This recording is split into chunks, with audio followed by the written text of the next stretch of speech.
جی بیٹا، آج ہماری اردو کی زوم کلاس کا عنوان ہے سبق ملمہ، شفیع عقیل کا لکھا ہوا ہے۔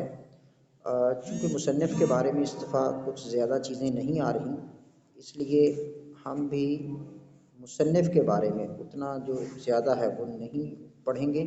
صرف ہم لوگ اس کا خلاصہ شروع کرتے ہیں پڑھنا سبق ملمہ کا۔ میں آپ سے شیئر کرتا ہوں تو جیسے سنیے گا، پھر ہم اس کے مشقی سوالات کریں گے بعد میں اگلی ویڈیو میں۔ تو اس ویڈیو میں ہم سبق کا خلاصہ شیئر کرتے ہیں۔ جی بیٹا توجہ سے سنیے گا۔ سب سے پہلے آپ نے ایک دو لائنیں مصنف کے بارے میں لکھنی ہے، پھر خلاصہ اور پھر اسی طرح اینڈنگ ہوتا ہے، ٹھیک ہے؟ چلیں جی آغاز کرتے ہیں۔ بسم اللہ الرحمن الرحیم۔ شفیع عقیل اردو کے مشہور ادیب تھے۔ ان کا زیادہ تر کام لوک داستانوں پر مشتمل ہے۔ سبق چغل خور میں انہوں نے چغل خوری کی فتنہ پروری کو اجاگر کیا ہے۔ پرانے زمانے کی بات ہے کہ کسی گاؤں میں ایک چغل خور رہتا تھا۔ اس نے اپنی اس عادت سے جان چھڑانے کی بہت کوشش کی مگر کامیاب نہ ہو سکا۔ چغل خوری کی ہی وجہ سے اسے ملازمت سے ہاتھ دھونے پڑے اور کسی بھی جگہ اسے نوکری یا مزدوری نہ ملی، کیونکہ گاؤں کے لوگ اس کی بری عادت سے واقف تھے۔ ہر طرف سے مایوس ہو کر اس نے یہ گاؤں ہی چھوڑ دیا تاکہ کسی دوسرے گاؤں یا شہر میں جا کر محنت مزدوری کر کے اپنا پیٹ پالے۔ جب وہ دوسرے گاؤں پہنچا تو اسے امید کی کرن نظر آئی، کیونکہ یہاں پر اسے کوئی نہیں جانتا تھا۔ وہ ایک کسان کے پاس گیا اور اس سے نوکری کی درخواست کی۔ کسان کو بھی ملازم کی ضرورت تھی۔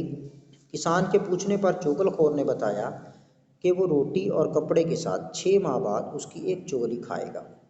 کسان نے خوش ہو کر شرط قبول کر لی اور اسے ایک مفت کا ملازم مل گیا۔ چغل خور کو جب کسان کے ہاں ملازم ہوئے 6 ماہ گزر گئے تو اس کا دل چغلی کھانے کو چاہنے لگا۔ ایک روز وہ کسان کی بیوی کے پاس گیا اور بتایا کہ تمہارا خامند کوڑھی ہو گیا ہے، اور اگر یقین نہ آئے تو اس کے جسم کو چاٹ کر دیکھ لینا۔ جی بیٹا، کوڑھی کو میں نے پہلے بتایا تھا کہ بیماری ہے جس میں انسانی جسم جو ہے وہ اس میں نمکین سا ہو جاتا ہے، ٹھیک ہے؟ پھر وہ کسان کے پاس کھیتوں میں گیا اور کہا کہ تمہاری بیوی پاگل ہو گئی ہے اور آدمیوں کو کاٹتی پھرتی ہے۔ اگر یقین نہ آئے تو کل جب کھانا لے کر آئے تو دیکھ لینا۔ پھر وہ کسان کے سالوں کے پاس پہنچا اور کہا کہ کسان تمہاری بہن کو بہت مارتا ہے، تمہاری بہن شرم کے مارے تمہیں بتاتی نہیں ہے۔ اگر خود آنکھوں سے دیکھنا ہو تو کل دوپہر کو کھیتوں میں آ کر دیکھ لینا۔ چغل خور وہاں سے سیدھا کسان کے بھائیوں کے پاس پہنچا اور کہا کہ تمہارا بھائی سخت مصیبت میں گرفتار ہے۔ اس کے سالے ہر چوتھے روز آ کر اسے خوب مارتے ہیں۔ یقین دلانے کے لیے کہا کہ کل دوپہر کو کھیتوں میں آ کر دیکھ لینا کہ کسان کے سالے اس سے کیسا سلوک کرتے ہیں۔ اس طرح چغل خور سب سے کہہ کر واپس اپنے کام میں مصروف ہو گیا۔ دوسرے روز دوپہر کو جب کسان کی بیوی کھانا لے کر کھیتوں میں آئی اور قریب ہو کر کسان کی کلائی پکڑی اور چاٹنے کے لیے منہ آگے بڑھایا، کسان اچھل کر دور ہٹ گیا۔ کسان کی بیوی جو ہی آگے بڑھنے لگی تو کسان کو یقین ہو گیا کہ یہ پاگل ہو گئی ہے اور کاٹتی پھرتی ہے۔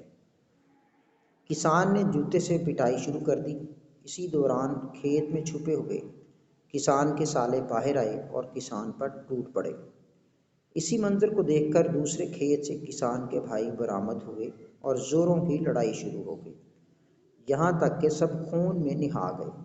آخرکار ساتھ والے کھیتوں میں کام کرنے والے لوگ بھاگ کر آئے اور بیچ بچاؤ کر کے پوچھا کہ تم یوں ایک دوسرے سے کیوں لڑ رہے ہو؟ تو سب نے اپنی اپنی بات بتا دی۔ معلوم ہوا کہ یہ سب چغل خور کی وجہ سے ہوا ہے۔ چغل خور کو ڈھونڈا گیا لیکن چغل خور گاؤں چھوڑ کر جا چکا تھا۔ آج ہر چغل خور کہنے پر ناراض ہو جاتا ہے، کیونکہ اسے ڈر ہے کہ اگر اس نے یہ بات تسلیم کر لی تو کسان کے سالے اور بھائی اسے چھوڑیں گے نہیں۔ یہ بیٹا یہاں تک خلاصہ کمپلیٹ۔ ابھی ہم اپنے کوشچن آنسر کی طرف چلتے ہیں اور اس ویڈیو کو یہیں پہ ہم وائنڈ اپ کرتے ہیں۔ وعلیکم السلام۔